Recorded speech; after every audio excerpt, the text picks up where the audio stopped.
family tradition should forever be forgotten. Growing up with 12 siblings in our cramped 2-story house, my parents were absolutely insane. There were bunk beds crammed into every room, stacked so high you could barely sit up without hitting the ceiling. The walls constantly vibrated with crying babies, arguing teenagers, and creaking floorboards. Hand-me-down clothes never quite fit, threadbare and stained by the time they reached the youngest kids. Dinner was usually watered-down soup with barely any vegetables, served with stale bread we tore into pieces to make it last. We never got normal Christmas presents because money was tight, but looking back, I realized they were planning something much darker. Every Christmas Eve, one child was chosen to be Santa's helper. We thought it was the greatest honor imaginable. The chosen kid would beam with pride as Mom and Dad explained they'd been selected for this special privilege. They had to spend the entire night locked in the cold, concrete basement workshop to help Santa prepare gifts for Christmas morning. The rest of us would lie awake, huddled together, listening to muffled sounds drifting up through the floorboards like ghostly whispers. We heard drilling that seemed endless, hammering that echoed like gunshots, sawing that scraped our nerves, and sometimes what sounded like screaming that made our blood run cold. But Mom always brushed off our concerns, saying it was just hard work and Christmas magic being made down there. My twin sister Sylvia was always the obvious favorite among all of us kids. She was naturally sweet and gentle, with curly blonde hair that caught the light like an angel's. She was incredibly artistic, always drawing pictures of flowers and rainbows on scraps of paper, and never questioned anything our parents told us. She had this innocent way of accepting everything at face value, never doubting their explanations.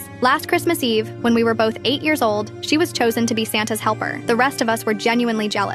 Sylvia practically glowed with happiness as Dad led her down the creaking wooden stairs. I remember lying in the top bunk that night, staring at the water-stained ceiling and counting brown spots. My younger brother Jake was tossing and turning below, and I could hear other kids whispering nervously in the darkness. The sounds from below got really bad around midnight. Sylvia's screaming was completely different from previous years when other siblings had been chosen. It was more desperate, more raw, more terrified, like an animal caught in a trap. When I tried to sneak downstairs to check on her, Dad was waiting at the basement door like a guard. His eyes looked wild and unfocused, and he blocked my path, firmly saying Santa needed complete focus for his important work. Christmas morning came gray and cold, but there were no presents under our pathetic little tree. Dad nervously explained that Santa was running behind schedule, and we would get our gifts later. His voice cracked, and he kept wringing his hands. But Sylvia never came upstairs for breakfast, lunch, or dinner. When we kept asking where she was, our voices getting more panicked, Mom would start crying uncontrollably and repeat that Santa took his very best helper back to the North Pole with him. I snuck down to the basement that afternoon while everyone else was napping. The door was unlocked for the first time in hours. What I found still haunts my nightmares. Sylvia tied tightly. There were fresh drill holes in arm. A crumpled note nearby was written in Dad's unmistakable handwriting. Practice makes perfect helpers. I screamed louder than I ever had in my life. The police arrived within hours after neighbors called about the noise. Sylvia miraculously survived. All 13 of us kids were immediately separated and sent to different foster homes scattered across the state. We haven't seen each other since that terrible day. We miss you every single day, Sylvia. I hope you found a real family who loves you properly. That was 25 years ago.